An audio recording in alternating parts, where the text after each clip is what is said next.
If my sickness don't kill me, I will sit down here and I will see where the educational system of Nigeria will head to in the next 10, 20 years. It requires a questioning spirit and a questioning mind.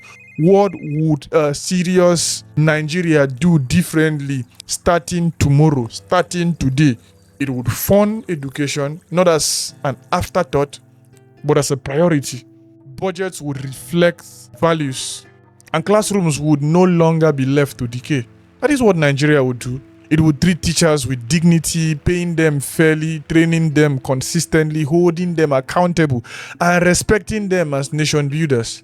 I don't know how else to stress that, but that is what a serious Nigeria would do.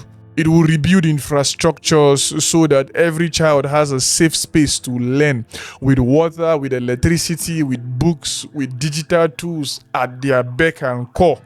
It will update the curriculum so that learning means problem solving, creativity, and citizenship, not memorization, not something left for some persons.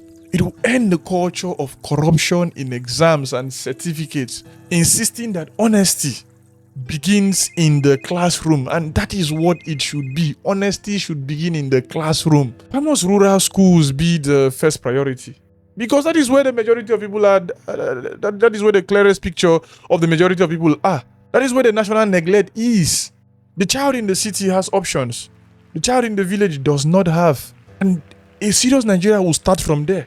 If education is to equalize, it must begin where the inequality is deepest, and that is in the village. A serious Nigeria must ensure that no child is excluded simply because of geography or poverty or location or situation of their bed. No, it is a right. And to say that education is justice, not charity, is to recognize that it is a right and that must be given to them. It's simple. It is not a favor granted by the government. It is the obligation of a society to its children. Else, why do you bring them to the world? When we educate a child, we are not doing them a form of a kindness or a favor. We are fulfilling a duty. When we deny education, we are not saving money. We are not spending on other priorities. We are committing injustice to these children and to ourselves. And they will come back to haunt us, and they will hate us. Because just check around, what kind of country will Nigeria remain if it refuses to fix its schools? We're already seeing it. A country of wasted talent, a country where poverty is passed from one generation to the next.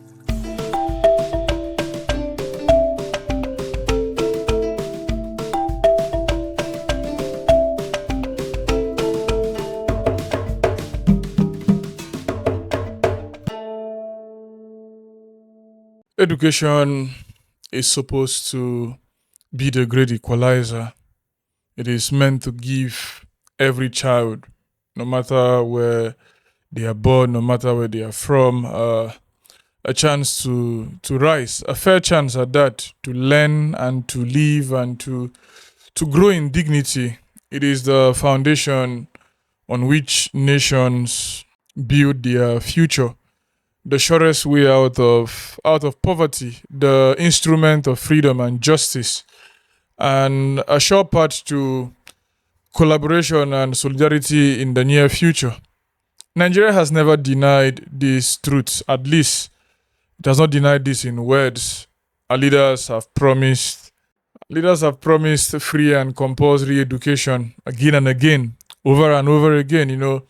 We have signed on to international goals. We have declared policies that speak of universal access, modern curriculum, and opportunity for all. And these are the things we've told ourselves, at least on paper.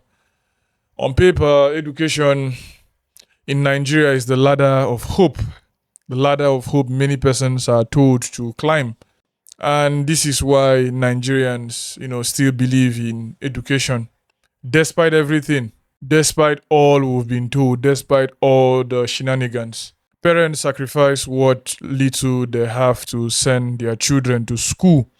Students, and on their part, endure overcrowded classrooms, absent teachers, and endless, disruptions here and there, and sometimes no schools. The faith is strong, no doubt, that with education comes a chance at something better. Even in places where there are no schools, places where they just stay under the mango tree or under different shades. But this faith has been betrayed. It has been betrayed by our leaders over and over again. The Nigerian educational system is not an equalizer. It is a great divider. It has created a gulf between the privileged and the poor, between the so-called city and our villages. It has become a place where hope is promised, but disappointment is delivered over and over again. And we see this in the daily lives of different Nigerians in different regions. The betrayal begins with neglect. Budgets fall short of international standards, schools decay without repair, teachers are underpaid, not paid at all, untrained, and often absent. Curriculum is outdated, and rural schools, the places where education should matter the most, are left abandoned, are left to fend for themselves. And the result is very, very simple. It's a very simple result that anybody should not expect too much. And so, education in Nigeria does not guarantee opportunity, it does not protect children from poverty, it does not prepare the nation for the challenges of the modern world. It does nothing. That is the result, as simple as that. It leaves youth confused. And so we begin this series with a contradiction. For education is supposed to be freedom, but in Nigeria, it often feels like another form of captivity. It is supposed to open doors, but for many, it is a lot of things. It reminds them of how many doors remain shut at them, and I'm at the verge of committing some generalizations here, and you will not blame me, because you begin to look at the percentage and you don't see any promise. The promise and the betrayal lays together. And to understand the crisis of education in Nigeria, we have to hold both together. On the one hand, the promise that inspires sacrifice, and the betrayal that, defines daily reality, our daily problems. And you begin to ask yourself, what should education be? What should it be that it has not been? What should it be that we still are not looking at? Education in its truest sense for me is not a certificate. It is not a piece of paper handed out after years of sitting in classrooms. A certificate can be forged, but or end without understanding. But real education, as I have come to understand it and experience it, cannot be faked. It is the formation of the mind, the sharpening of reason, and the shaping of character. And this is something many persons don't tend to understand. For a good education should give a child something far deeper than credentials and papers and the likes of that. It should give the child the ability to read the world with clarity, to ask questions, and to find answers. It should give the confidence to this child, to young people, to face problems and the tools necessary to solve them one way or the other. It should develop the imagination of our children, the capacity to see beyond what is and to think about what could be. It should, form citizens, not just job seekers here and there wanting to be employed without thinking of creating jobs. Because tell me how you want to just be a job seeker without thinking of the possibility and the potentiality of what you can create as a human being. And that is where education comes in. And that is where we fail at it over and over again. That is where we get it all wrong. We allow our children to want to be job seekers, to want to seek for jobs, and we tell ourselves that is fine and that is okay, but it is not. This is where we fall short over and over again. We often mistake schooling for education and certificates for learning. We train students to memorize definitions, but we don't tell them how to understand ideas. We don't teach them these basics. We reward repetition, not reflection. We want it to be given back to us as we've been given. As a result, many leave school with credentials in hand, but without the skill or the values that society truly needs. And here is where we still stay backwards. We kill curiosity. For curiosity is at the heart of real education, and we must bring it back. A child who's curious is already halfway educated. Curiosity gets to ask many questions. Why does this work the way it does? What happens if I change this? How can I make this better? This questioning spirit is what drives science. It is what drives innovation. It is what drives art and civic responsibility. Memorization, on the other hand, may secure marks in an exams, but it does not build a thinking society. For without curiosity, a nation stagnates, repeating the same old mistakes with new generations, and the errors remain the same, and it leaves everybody confusing. A functional school system does not merely prepare children to pass exams, and this is where we fail also at looking at ourselves. It prepares them to live meaningfully in their communities and to participate in the wider world doing other things. And so schools should teach children the history of their people, but it should also, teach them the history of the world. They should teach local realities, the likes of agriculture, environment, health, and culture, while also, equipping children with, digital and global skills.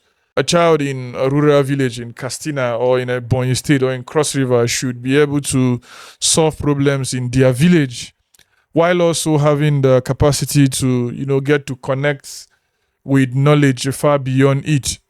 This becomes and brings about a balance, and this is where education comes and make this thing relevant and makes it possible, because outside of education you cannot really do this.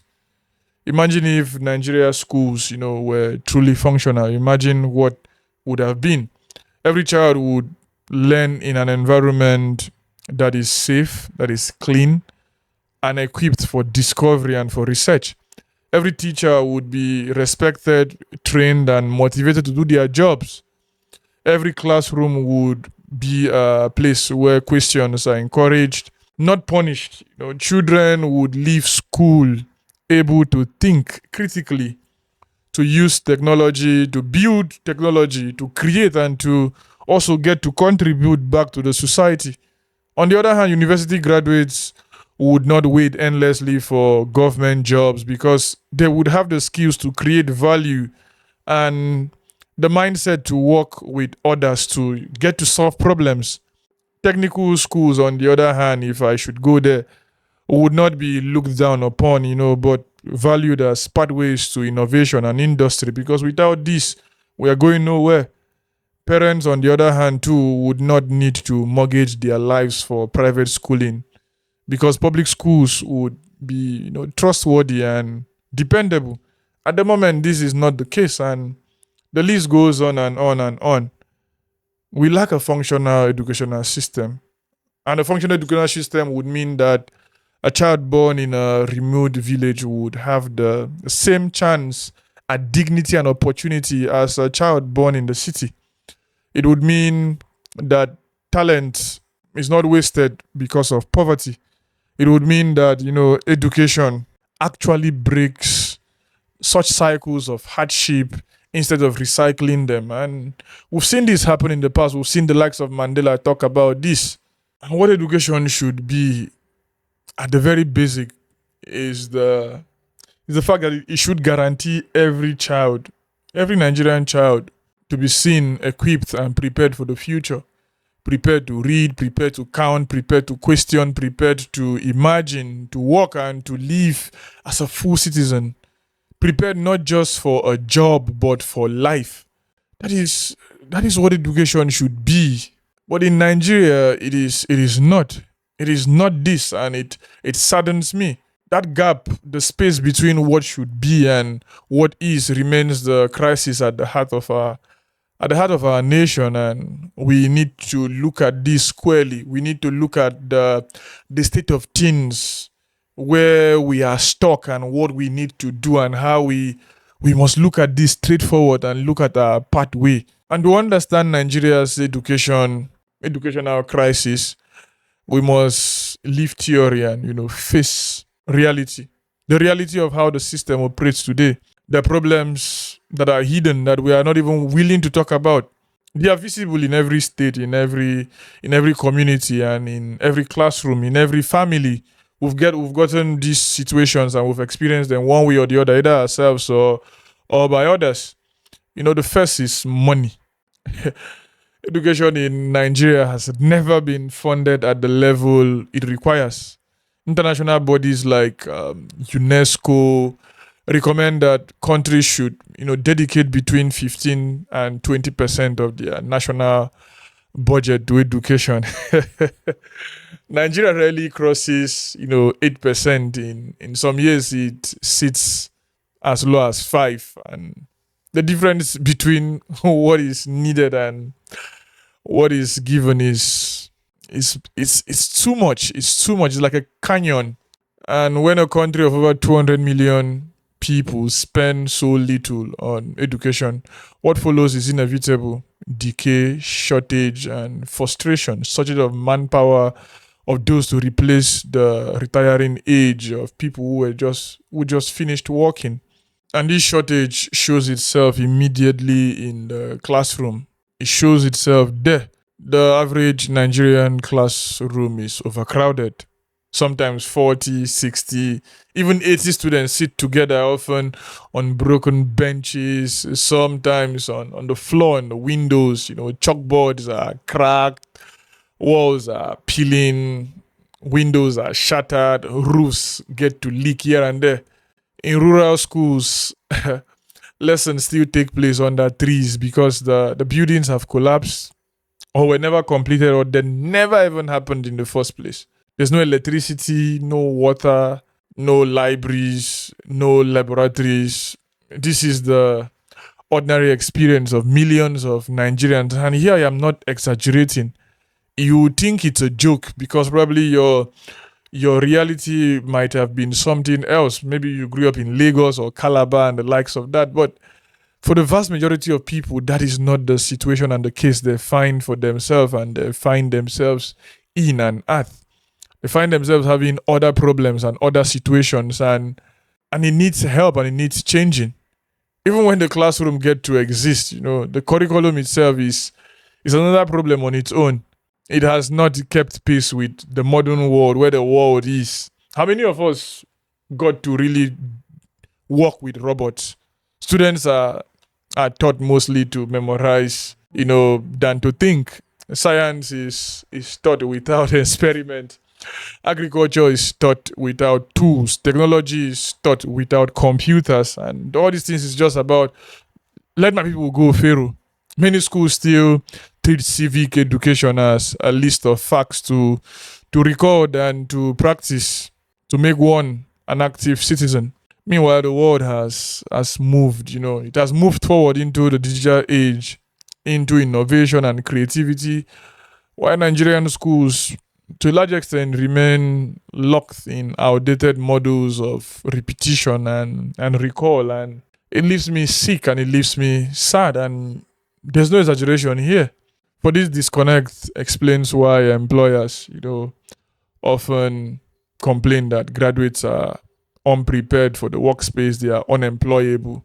They may hold degrees, but they lack problem solving skills, they lack sense of communication and the ability and the practice of competence and the likes of that. The system produces certificates but not capacity. And when education does not prepare people for life, that means the real life, it becomes a ritual without substance. It becomes empty, it becomes chaff.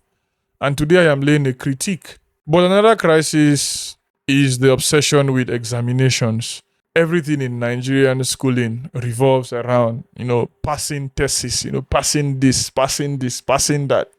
Students, teachers, and parents all feel the pressure to produce results on paper.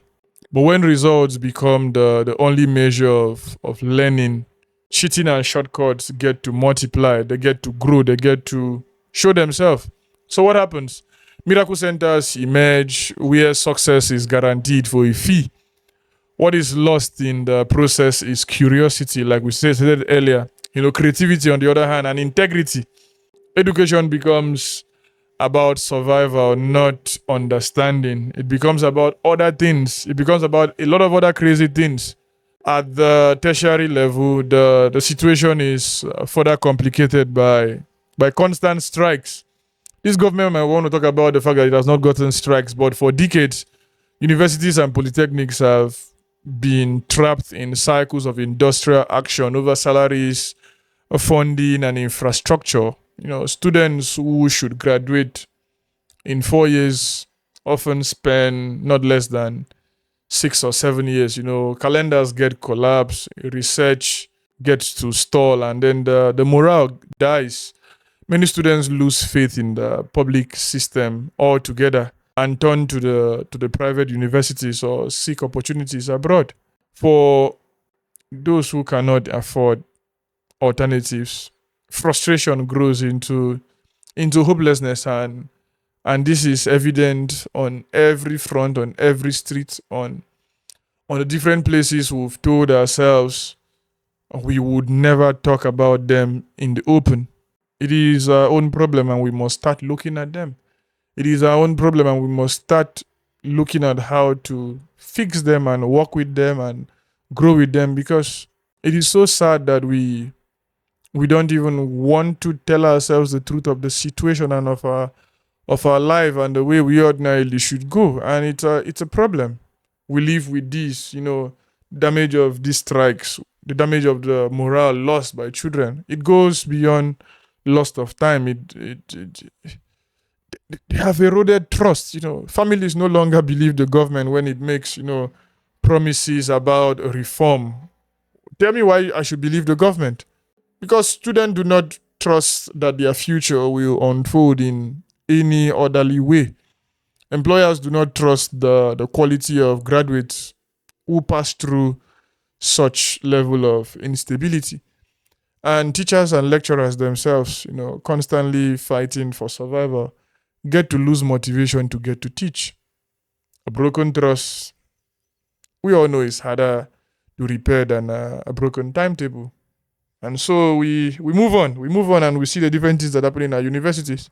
This is the state of the Nigerian educational system. Underfunded, poorly equipped, outdated, exams obsessed, and unstable. It is not a ladder for climbing, but a trap that holds millions. It holds millions. We are stuck because we know what education should be, but we continue to accept what it has become, something different. And until the system moves from paper promises to real investment and reform, the cycle of decay will remain unbroken. It will remain continuous, and we will continue to see this happen. The crisis of the rural area is something that even still leaves me sad and angry. Because if the Nigerian educational system is broken, then the rural classroom is where that brokenness is most visible. Here the crisis is way beyond your imagination. It is both physical and it is on a daily basis. It hits differently. You might ask me, what does a typical rural school look like? Almost everything. No libraries, no laboratories, no computers, no internet, no clean water if there's even water. There's no supply of electricity, no proper toilets. The chairs are damaged, the chairs are scarce on the one hand. So many people sit on bare floors, if there's any floor at all. Some classrooms have no roofs, and lessons stop when rain gets to begin. People go to farms to work. Textbooks are out of date or completely absent. So children copy every word the teacher writes on the chalkboard. They copy word for word, word for word, word for word. And sometimes there's no chalkboard at all. Only walls stained with old markings.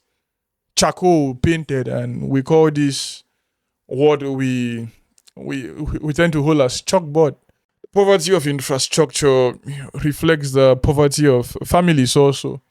Parents in rural areas, are mostly subsistent farmers or petty traders. Their incomes are low, uncertain, and seasonal.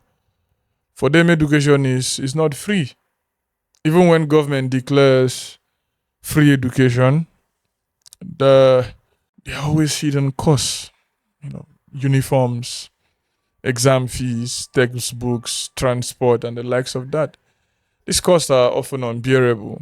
Children walk long distances, 2, 3, sometimes 5 kilometers to reach school, often without breakfast. By the time they arrive, they are already tired. They're already late, and it's disturbing. This poverty traps children in cycles of failures. A child who comes to school hungry cannot concentrate. A child who misses classes because of farm or household chores falls behind. A family that cannot buy books cannot prepare their child for exams. And when failure comes, it hits everybody. And it will not be because the child lacked intelligence, but because the system denied them a fair chance. Teachers too are often absent. Rural postings are avoided by many persons. When teachers are posted, some never report. Others appear only a few days a week. A single teacher may get to handle 3 or 4 classes at once. People rework their postings to different and better climes. Subjects that require special training, mathematics, science courses, English are neglected. Without teachers, there's no learning. Without learning, there's no future. And the list goes on, it goes on and on and on. This is why rural education is the clearest proof of systemic neglect. And we do it so well as a people, It shows how deeply uneven the Nigerian system is. In cities, on the other hand, even public schools have some resources to their credit, But private schools offer alternatives for those who can pay. But in the villages, there are no alternatives. It is either this or this. The school is the only hope, and that hope is thin. The rural child is abandoned by design, left to struggle in a system that offers little and demands too much out of their life, too much out of what they can produce. Can a rural child compete with an urban child? If you get to ask yourself that question. In theory, yes. Because tell me, they sit for the same exams. But in reality, no.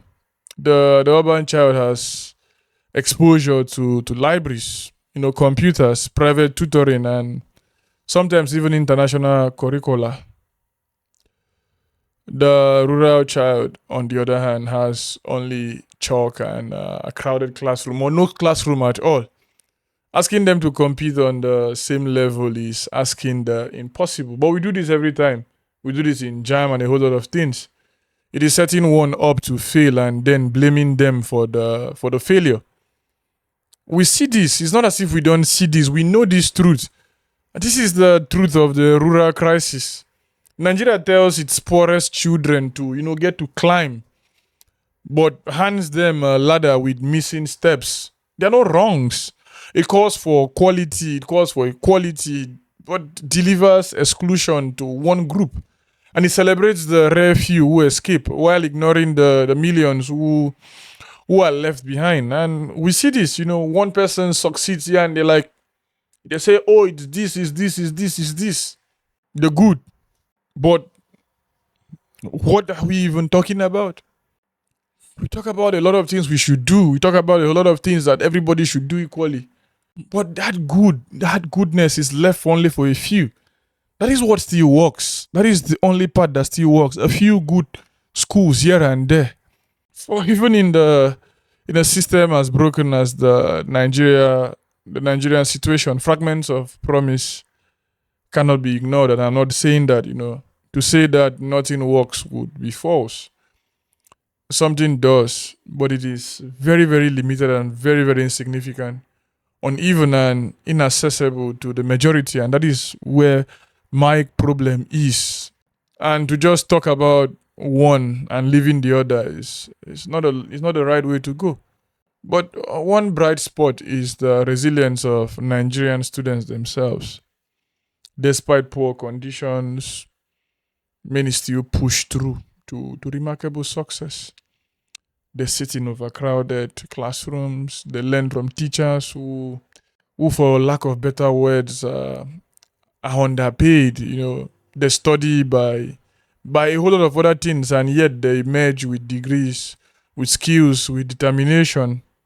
Time and time again, Nigerians who go abroad for higher studies excel, often outperforming, peers who had stronger foundations and much more stable lives.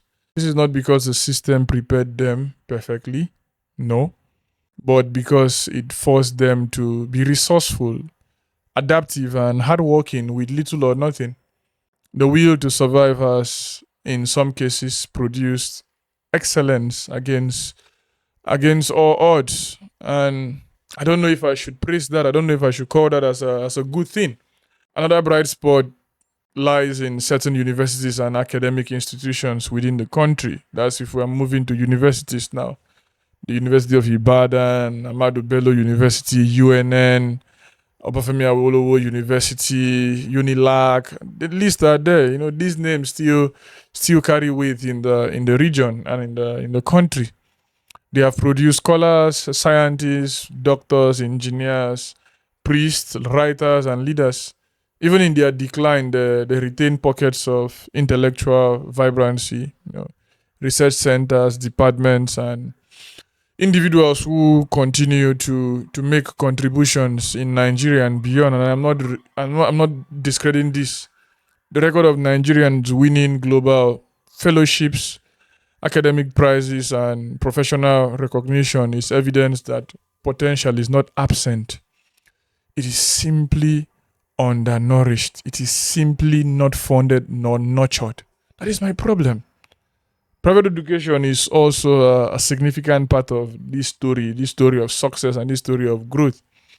For these schools, both at the basic and tertiary levels have stepped in to fill the gap left by public neglect.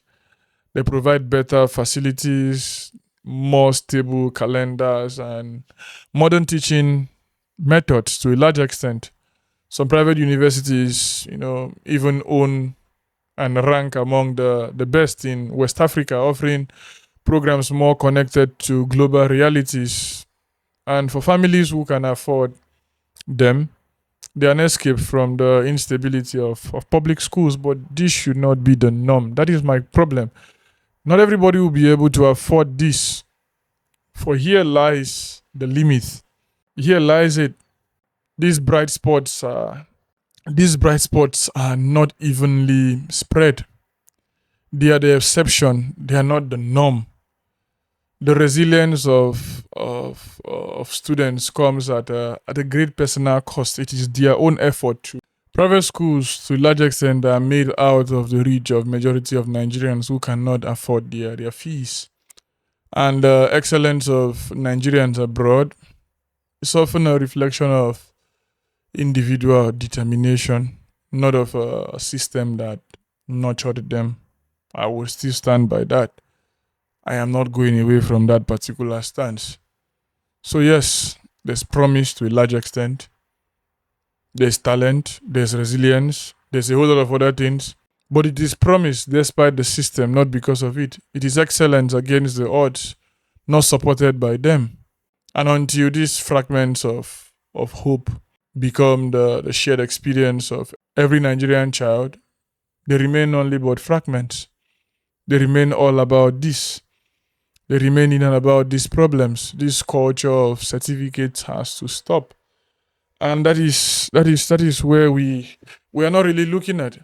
If there's one symbol of Nigeria's education crisis, it is the certificate. The paper has become more important than the knowledge it is supposed to represent. In Nigeria today, the certificate is not just proof of learning. It has become the measure of a person's worth, the key to jobs, the ticket to recognition and stability and employment in the future. And why has the certificate become more important than knowledge? The answer lies in a society that rewards appearance, over substance. This idea to show.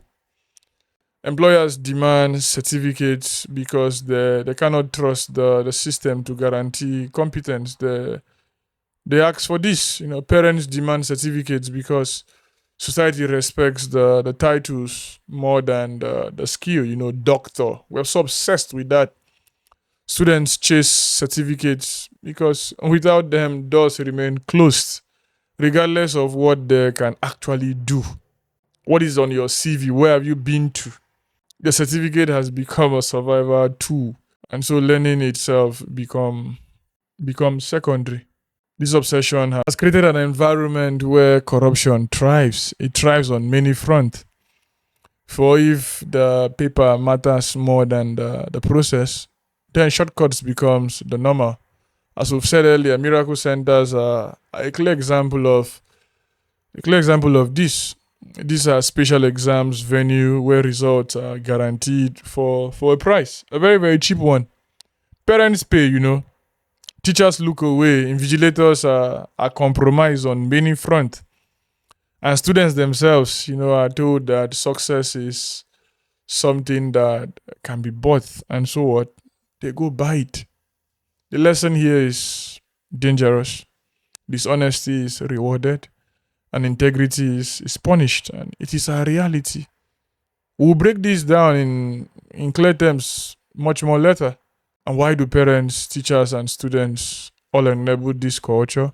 Parents enable it because they fear failure for their children in a system they know is already stacked against them. So why not just join them? And teachers, they are poorly paid, of course, and demoralized. Sometimes they participate because the entire structure encourages cutting corners and they need the money. And what about students who barely know anything? They get to accept, it because they have been told repeatedly that what matters is not understanding but passing. When an entire community compromises to fake success, the truth is buried, and this reality demands a lot. And so the damage to Nigeria's future is severe. A nation cannot develop on paper qualifications alone. I have been saying this over and over. Many persons have been saying it. It needs real skills, real knowledge. It needs competence. When doctors hold degrees without training, lives are at risk. When engineers graduate without practical knowledge, buildings get to collapse. We've seen this. Bridges get to collapse. When teachers enter classrooms without mastery, the next generation is condemned. They are condemned to only God knows what. The obsession with certificates does not only weaken individuals, it weakens the entire society. It is our current reality. We cannot even hold basic argument and basic conversations. This is the culture of certificates, a culture where education has been reduced to a transaction among professors and among students, where learning has been replaced with performance, and where truth has been traded for appearances and the likes of this. It is one of the deepest wounds in Nigeria's educational system, and one of the hardest to heal, and one of the hardest to look at, and to really, really come to encourage people to come out of this. What do we have to even say about teachers at the heart of this national collapse? Well, No educational system can rise above the quality of its teachers. We all should know that by now. Teachers are the backbone of learning. They shouldn't be discouraged. They carry the burden of preparing the next generation. They are like the most important bunch of people. But in Nigeria, teachers themselves are like the most neglected people in the system, and they are demoralized. They're demoralized. What is the condition of these teachers? For many, it is a life of survival. Salaries very, very low, and most of the times even delayed. In some states, teachers wait months before they are being paid. Some even years. Pension arrears, stretch into years. A profession that should be honored has become one associated with hardship. Classrooms are overcrowded, resources are scarce, support from government is minimal, so minimal.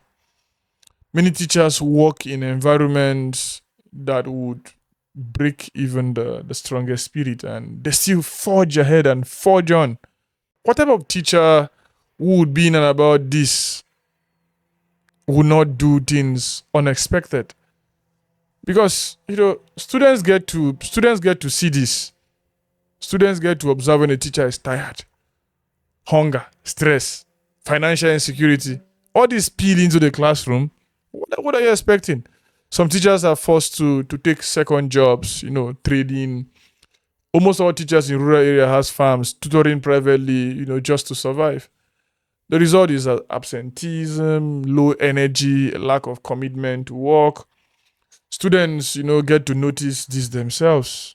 They know when a teacher is disengaged. A tired, underpaid, and undervalued teacher cannot inspire curiosity or excellence. Take me to anywhere. It would always show. It will always show out. Another deep problem is training. How many persons in Nigeria can debunk the fact that teachers training in Nigeria is not weak, and it is not irregular and often outdated? Come on, many teachers enter classrooms without mastery of the subject they are assigned to teach. We all know from our days back in school, continuous professional development, the kind of ongoing support teachers need to stay effective is almost non-existent. How many teachers have you heard gone for further studies? Even workshops are irregular, and when they get to happen, they are often poorly organized and focused on allowances, and rather than learning, the gap between what teachers should know and what they actually know widens year after year as they get old.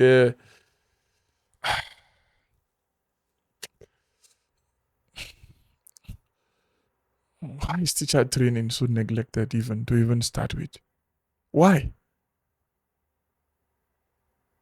Why would the system not even take this seriously? Teaching is often seen as a fallback option, the last choice for those who could not find other work. But it shouldn't be like that. This perception alone drives talents away from the profession. What society would survive when such does not respect its teachers? It cannot expect quality education. It cannot expect quality citizenship. It cannot expect good citizens. What would it take to rebuild teaching as a respected profession? Good salaries, stable and paid on time at the same time. And teachers should not leave us, beggars in a society that should be building them. Why can't training be continuous? Every teacher should be supported to grow in knowledge and methods, not left to recycle the same lessons for decades. Teaching must be professionally done. It must be professionalized. Recruitment should be transparent. It should be transparent. It should be competitive, not political. And finally, the culture must change. I bet you teachers must be valued as nation builders, not dismissed as failures. They're not failures. They're not failures. They are good people. They are people needed. The truth is very, very simple. Without strong teachers, we cannot get strong schools and good schools. And without strong schools, there can be no strong nation. And Nigeria cannot escape its crisis if it continues to abandon its teachers. And I think the politicians know what they are doing here. I think this is a well calculated stuff by our politicians. I think they know what they are doing. And I think they do it so well. They do it so well. We see this in the pictures their own children get to take abroad. It shouldn't be a thing that should be looked at with the ways in which we tend to look at lives down here. Education should be, that great equalizer. It should give everybody equity.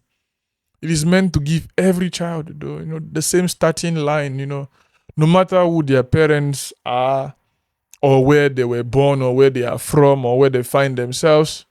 In this our country, education, it does not equalize, so I beg you. It deepens inequality.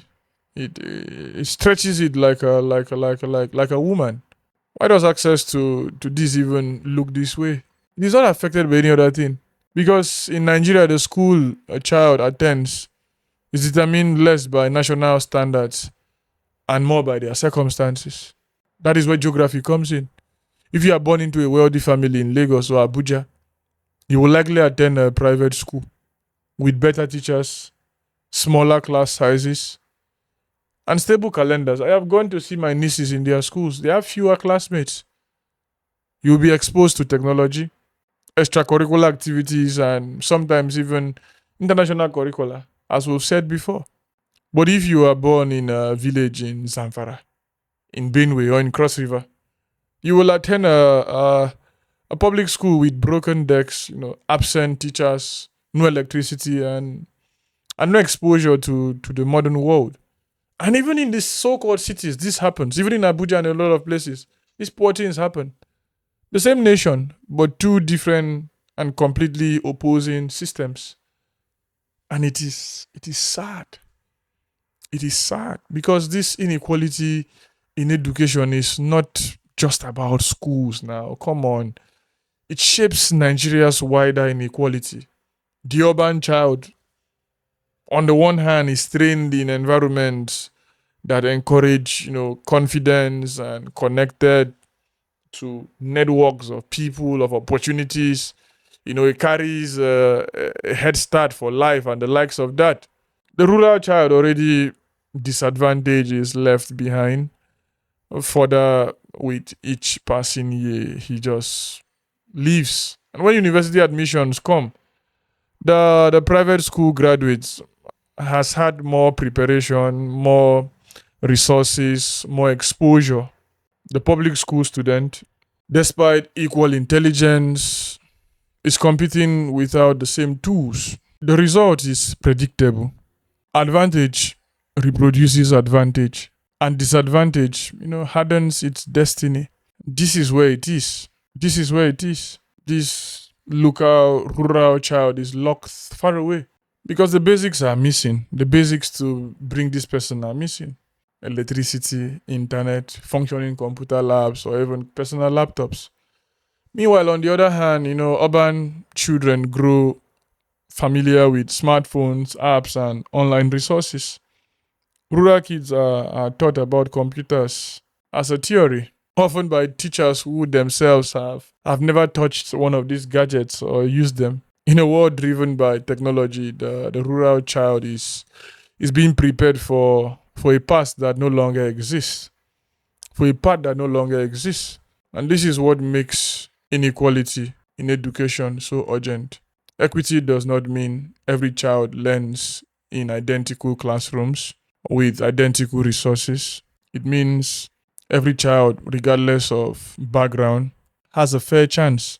It means deliberately investing more in rural areas where the need is greatest. It means designing schools that, compensate for poverty instead of punishing it. It means ensuring that children in villages have access to electricity, digital tools, and well-trained teachers. Not decades after the cities But at the same time, for true equity would mean that the quality of education a child receives in Nigeria does not depend on their parents' bank account or their location or the map. It would mean that a child in a farming village in Taraba has the same right to curiosity, discovery, and opportunity as a child in the wealthy neighborhoods of Abuja and Calabar. And until that becomes reality, education in Nigeria will remain not a ladder but a mirror reflecting and reinforcing the divisions already present in the society. And it will rub on our faces, it will rub on all of our faces, and we will see it.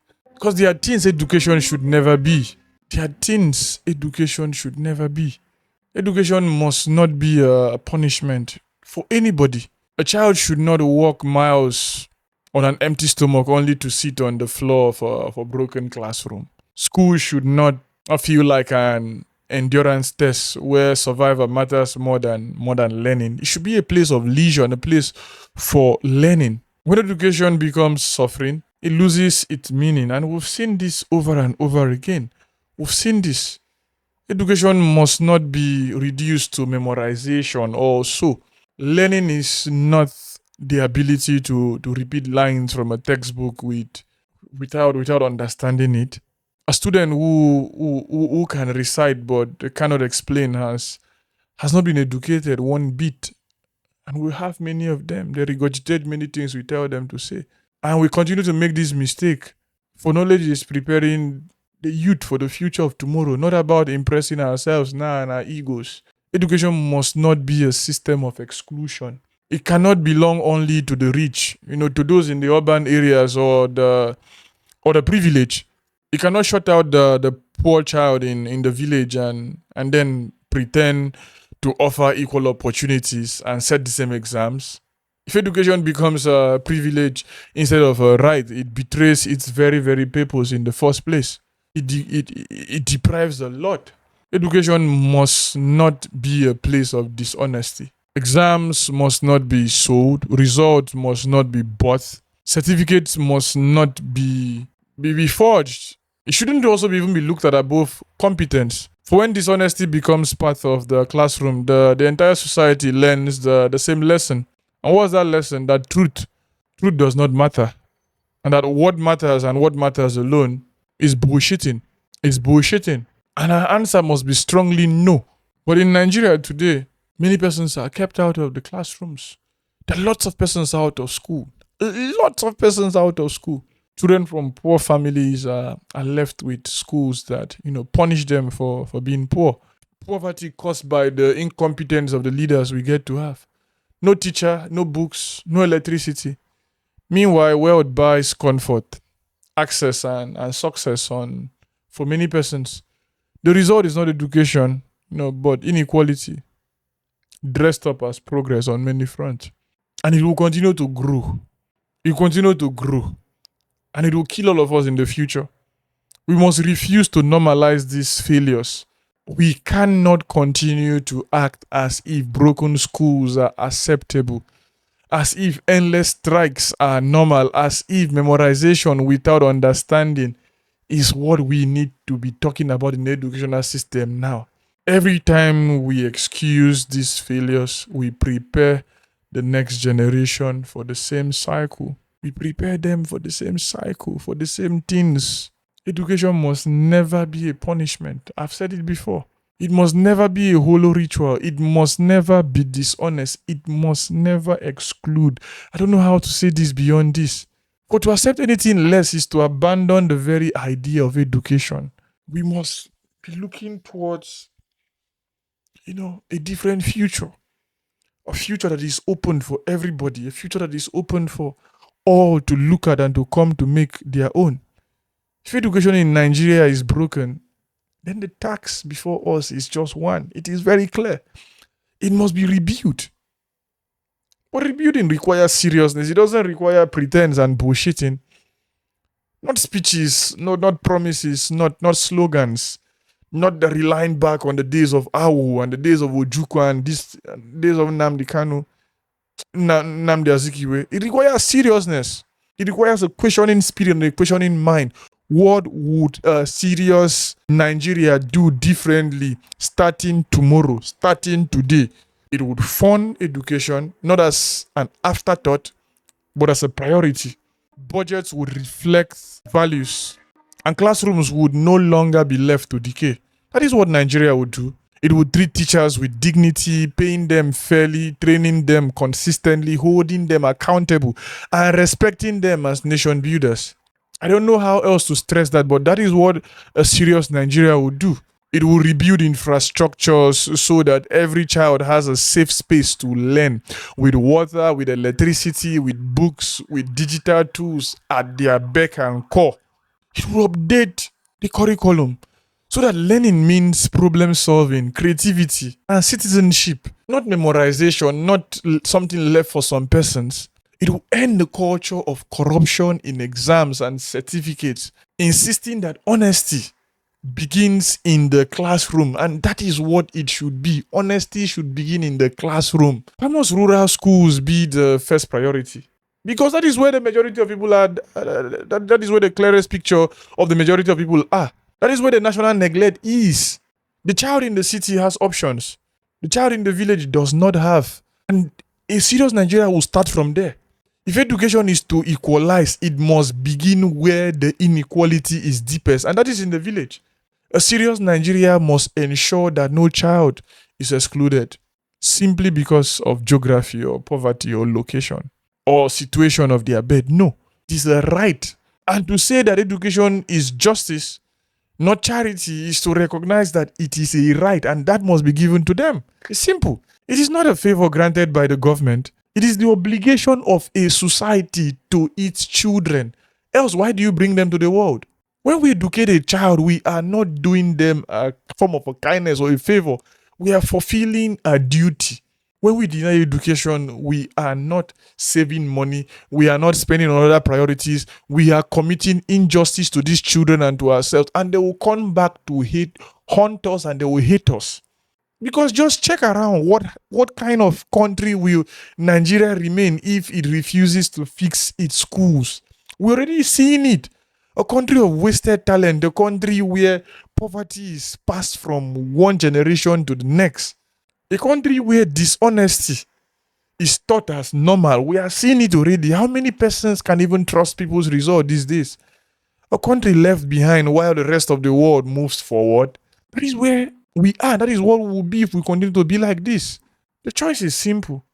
Even if the work is very, very hard. Either Nigeria decides to treat education as the foundation of national life, or it continues to crumble under the weight of its own very neglect. It continues to crumble. It continues to go down, down, and down before our very eyes. The future is not built in speeches. It is built in classrooms. And until Nigeria makes those classrooms the safest, strongest, and most honest places in the nation, the ladder will remain broken. Remember, education is not charity, it is justice. And justice declared for our children is justice declared for the better future. And if it's denied, it is justice denied to our own future. We will be here and we will see things crash before our very eyes.